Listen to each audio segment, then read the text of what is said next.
Hello everyone, welcome to Foodies Kitchen. ಇವತ್ತು first episode ಆಗಿರೋದ್ರಿಂದ ಶುಭಾರಂಭ ಸಿಹಿ ಜೊತೆ ಅಂತ ಹೇಳಿ ಬೀಟ್ರೂಟ್ ಸಜ್ಜಿಗೆ ಮಾಡ್ಕೊತಿದ್ದೀನಿ. ಕ್ವಿಕ್ಕಾಗಿ ಇಂಗ್ರೀಡಿಯೆಂಟ್ಸ್ ನೋಡೋಣ.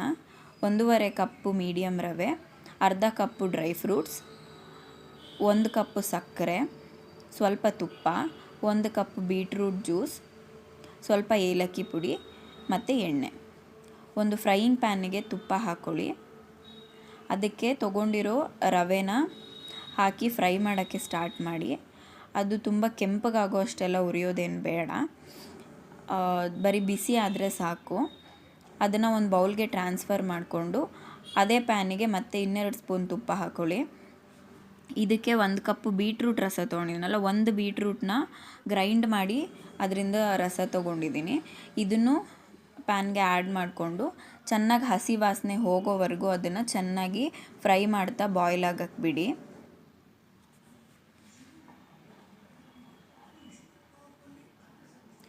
ಇದು ನೋಡಿ, ಈ ಥರ ಕುದಿಯೋಕ್ಕೆ ಸ್ಟಾರ್ಟ್ ಆದಮೇಲೆ 1 ಕಪ್ ಸಕ್ಕರೆ ಮತ್ತು ಏಲಕ್ಕಿದು ಸಿಪ್ಪೆ ಕೂಡ ಅದ್ರ ಜೊತೆ ಸೇರಿಸ್ಕೊತಿದ್ದೀನಿ. ಇದನ್ನು ಚೆನ್ನಾಗಿ ಮಿಕ್ಸ್ ಮಾಡ್ತಾ ಸಕ್ಕರೆ ಕಂಪ್ಲೀಟಾಗಿ ಕರಗೋವರೆಗೂ ಫ್ರೈ ಮಾಡ್ಕೊಳ್ಳಿ. ಆಮೇಲೆ ಇದಕ್ಕೆ 1.5 ಕಪ್ಪಿಗೆ 4 ಕಪ್ ನೀರು ತೊಗೊಂಡಿದ್ದೀನಿ.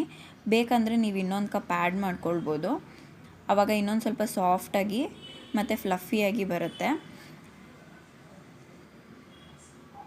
ಈಗ ಅದ್ರ ಜೊತೆಗೆ ಸ್ವಲ್ಪ ಎಣ್ಣೆ ಕೂಡ ಮಿಕ್ಸ್ ಹಾಕ್ತಿದ್ದೀನಿ, ಏಕೆಂದರೆ ಅದು ತುಂಬ ಗಟ್ಟಿ ಆಗಬಾರ್ದು ಅಂತ ಹೇಳಿ.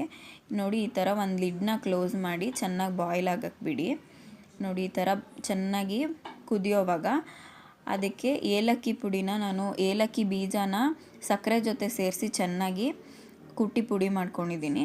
ಇದನ್ನು ಕೂಡ ಆ್ಯಡ್ ಮಾಡಿಕೊಂಡು ಚೆನ್ನಾಗಿ ಫ್ರೈ ಮಾಡಿ. ಇದು ಕುದಿಯೋಕ್ಕೆ ಸ್ಟಾರ್ಟ್ ಆದಮೇಲೆ ಮತ್ತೆ ಸಿಮ್ಮಲ್ಲಿ ಇಟ್ಕೊಂಡು ಸ್ಟವ್ನ ನಿಧಾನಕ್ಕೆ ರವೆನ ಸ್ವಲ್ಪನೇ ಹಾಕ್ಕೊಳ್ತಾ ನೀಟಾಗಿ ಮಿಕ್ಸ್ ಮಾಡ್ಕೊಳ್ಳಿ. ಯಾಕಂದರೆ ಅದು ಈಗ ಇದು ಗಂಟಾಗೋ ಚಾನ್ಸಸ್ ಇರುತ್ತೆ. ಸೊ ಈ ಥರ ಫಾಸ್ಟಾಗಿ ಸ್ಟಿರ್ ಮಾಡ್ಕೊಳ್ಳೋದ್ರಿಂದ ಗಂಟಾಗಲ್ಲ. ನೋಡಿ, ಈ ಥರ ಕನ್ಸಿಸ್ಟೆನ್ಸಿಗೆ ಬರಬೇಕು. ಲೈಟಾಗಿ ಸೈಡಲ್ಲೆಲ್ಲ ಆಯಿಲ್ ಮತ್ತು ತುಪ್ಪ ಎಲ್ಲ ಬಿಟ್ಕೊಳ್ತಿದೆಯಲ್ಲ, ಈ ಟೈಮಲ್ಲಿ ಇನ್ನೊಂದು 2 ಸ್ಪೂನ್ ತುಪ್ಪ ಹಾಕ್ಕೊಂಡು ಚೆನ್ನಾಗಿ ಮಿಕ್ಸ್ ಮಾಡ್ಕೊಳ್ಳಿ. ಇನ್ನೊಂದು ಪ್ಯಾನಿಗೆ ಸ್ವಲ್ಪ ತುಪ್ಪ ಹಾಕಿ ಅದಕ್ಕೆ ಡ್ರೈ ಫ್ರೂಟ್ಸ್ನ ಹಾಕಿ ಚೆನ್ನಾಗಿ ರೋಸ್ಟ್ ಮಾಡ್ಕೊಳ್ತಿದ್ದೀನಿ.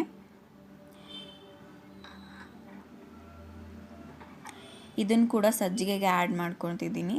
ಸೊ ರೆಸಿಪಿ ಕಂಪ್ಲೀಟ್ ಆಗಿದೆ. ಒಂದು ಪ್ಲೇಟಿಗೆ ಗಾರ್ನಿಷ್ ಮಾಡಿಕೊಂಡು ಬಿಸಿ ಬಿಸಿ ಸಾಫ್ಟಾಗಿರುವಂಥ ಬೀಟ್ರೂಟ್ ಸಜ್ಜಿಗೆನ ಟೇಸ್ಟ್ ಮಾಡ್ಬೋದು. ಈ ಥರ ರೆಸಿಪೀಸ್ಗೆ ಫಾಲೋ ಮಾಡಿ, ರೆಸಿಪಿ ಟ್ರೈ ಮಾಡಿ, ಕಮೆಂಟ್ ಮಾಡಿ, ಹೀಗೆ ಸಪೋರ್ಟ್ ಮಾಡಿ. Thank you. Take care. Bye.